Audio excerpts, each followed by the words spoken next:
Le cœur, c'est un bel organe, c'est un beau sujet de recherche.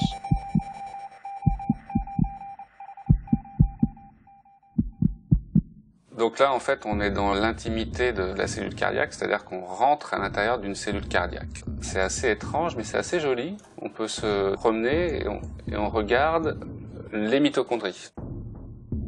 Les mitochondries, c'est ce qui va fournir l'énergie au cœur pour qu'il se contracte. Il faut une activité continue, en permanence. Si jamais le cœur n'a plus d'énergie, il tient 10 secondes.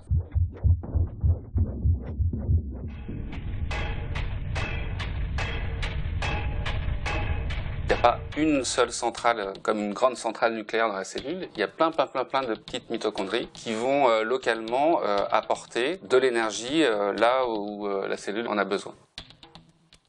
Et donc nous, pour visualiser ces mitochondries, on doit utiliser des outils, donc qu'on ne les voit pas naturellement comme ça. On fait rentrer dans la cellule des marqueurs fluorescents.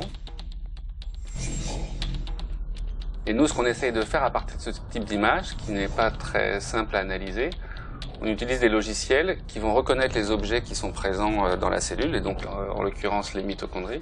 Et on va pouvoir reconstituer chaque mitochondrie, et comme ça avoir une information un petit peu quantitative sur leur forme, leur position, leur nombre, et leur évolution éventuellement par rapport à un stress ou quelque chose comme ça.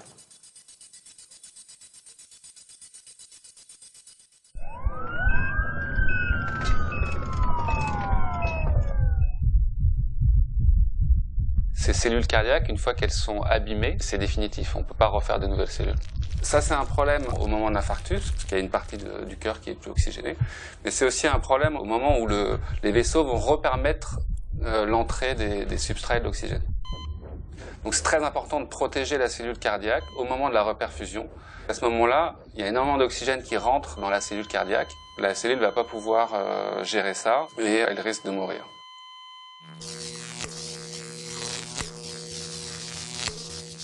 Une mitochondrie, elle a la capacité de changer de forme. Deux mitochondries ont la capacité de fusionner pour faire une plus grosse mitochondrie, ou au contraire de fissionner pour faire des petites mitochondries.